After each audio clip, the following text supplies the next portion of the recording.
Assalamualaikum warahmatullahi wabarakatuh. Perkenalkan, nama saya Putra Melia dengan NIM 4152303131 dengan rekan saya Rehan Saputra dengan NIM 4152301165. Nah, di sini kami akan membahas tentang P4, yaitu masing-masing dari kita pengalaman masing-masing. Masing-masing dari kita memiliki pengalaman apa sih dengan Gen AI ini? Ya, dengan proyek-proyek yang pernah kita kerjain. Oke, langsung aja.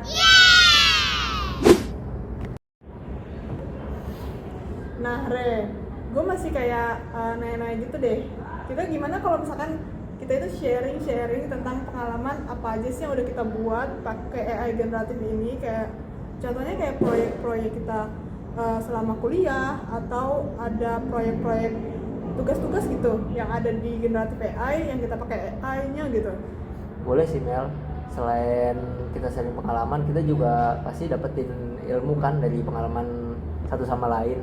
Iya benar. Gimana kalau misalkan lu duluan deh yang sharing pengalaman apa sih yang udah pernah lo buat dan lo lakuin, proyek-proyek apa gitu yang udah pakai AI generatif.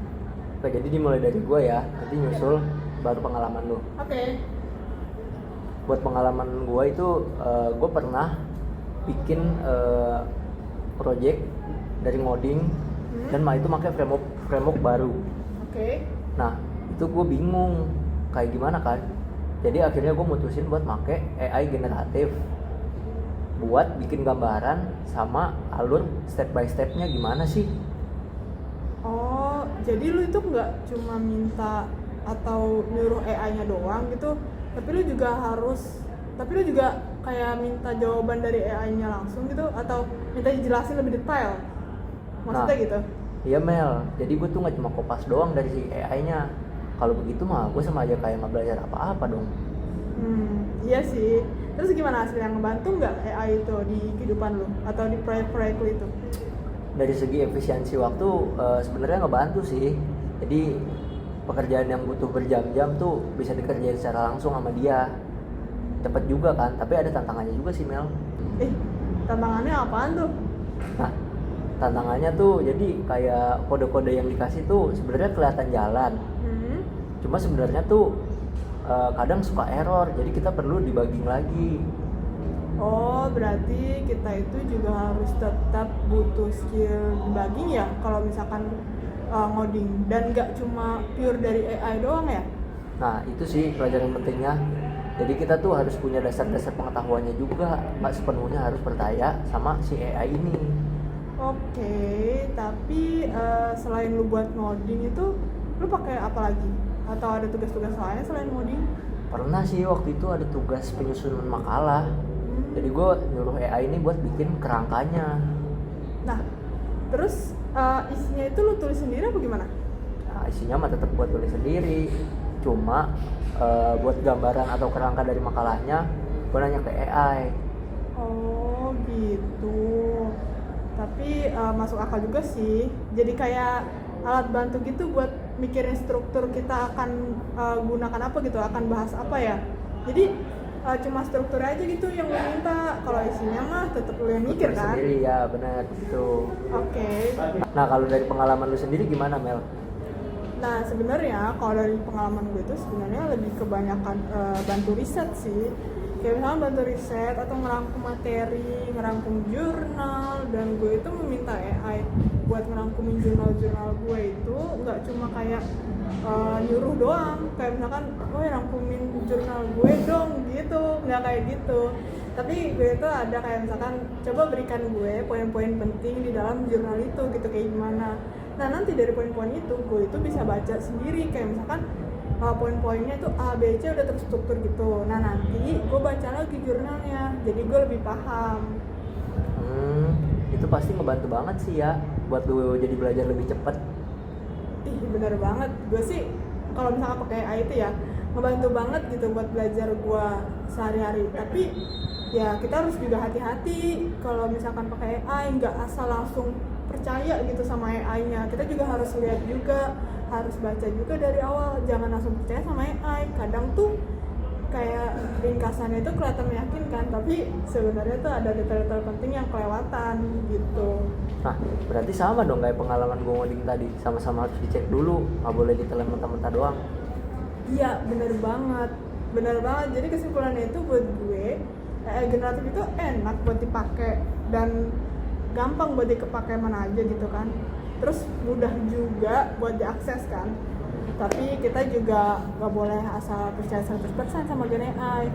Kita itu harus lebih hati-hati gitu. Terus habis itu juga dipakai di awal, bukan sebagai sumber final yang langsung percaya gitu aja.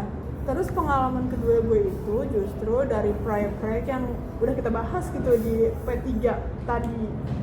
Kayak soal chatbot itu, gue itu juga belajar NLP, dan di NLP itu kan ada membahas soal chatbot kan, bagaimana dia itu cara membuat chatbot dengan benar gitu. Terus nyambung aja gitu sama di soal akademiknya itu.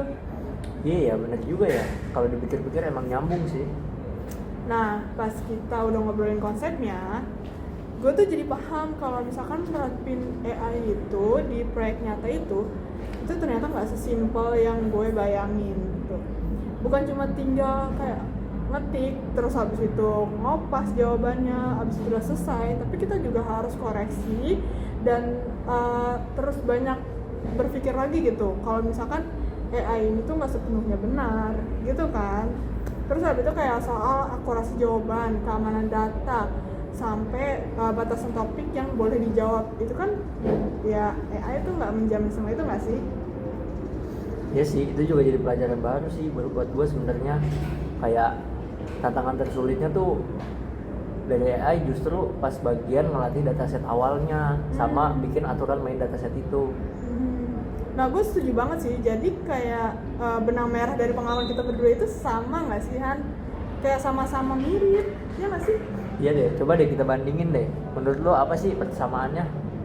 Nah, menurut gue persamaan kita berdua itu sama-sama ngerasa kayak AI generatif ini sangat-sangat ngebantu tugas-tugas proyek kita. Apalagi kan kita kan semester akhir kan. Nah, terus habis itu juga pas semester akhir juga banyak kan tugas-tugas atau proyek-proyek yang kita kerjakan.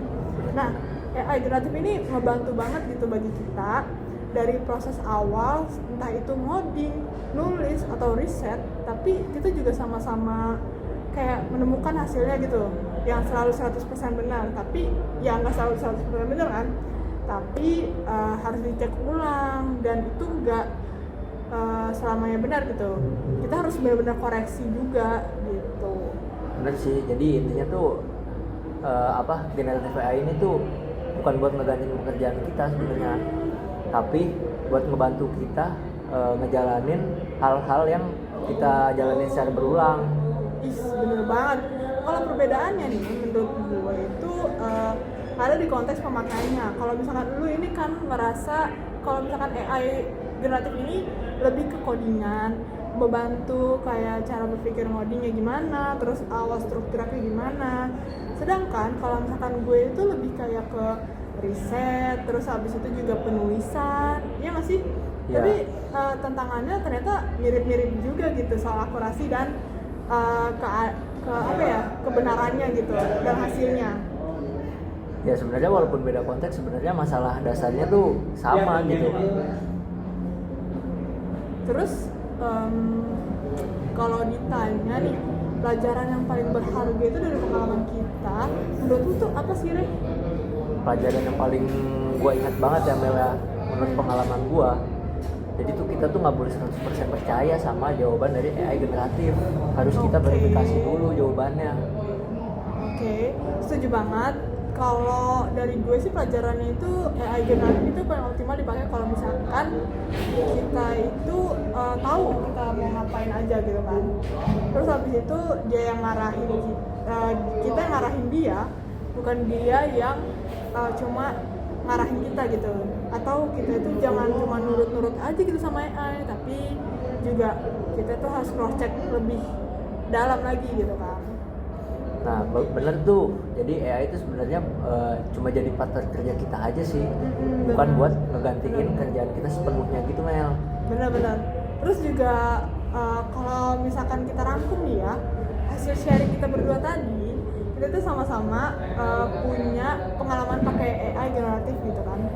Terus habis itu di konteksnya yang berbeda, gue di riset dan penulisan, sedangkan lo itu di codingan gitu, dan proyek-proyek chatbot lo lainnya gitu nggak sih? Ya, tapi kesimpulan yang gue dapet nih, jadi AI generatif itu dipakai buat tahap-tahap awal pengerjaan kita, Mel. Jadi kayak bikin kerangkanya dulu gimana, sama alur-alurnya gimana. Oke, dan yang paling penting sih dari hasil AI generatif itu tetap harus divalidasi manual nggak sih? Jangan asal langsung percaya gitu aja sama AI, karena bisa aja kelihatannya meyakinkan, padahal ya ada kesalahan atau ketidaktepatan di dalamnya gitu, iya nggak sih? Ya benar, jadi kayak intinya tuh apa ya, manusia tetap megang penuh gitu, nggak boleh percaya 100% sama AI. Oke, bener banget sih, Re. Oke, menurut gue sih kesimpulannya gitu aja sih dari sharing pengalaman kita berdua tentang AI ini. Apa lu ada tambahan lagi tentang proyek AI ini? Udah sih Mel, menurut gue juga cuma itu pengalaman gue di AI generatif ini. Oke, yaudah deh, terima kasih ya udah mau sharing-sharing pengalaman soal AI generatif ini, cara lo memakainya, terus habis itu cara lo menggunakan struktur ya, dan tidak langsung percaya begitu saja sama AI. Oke deh, terima kasih ya Re. Iya, sama-sama Mel.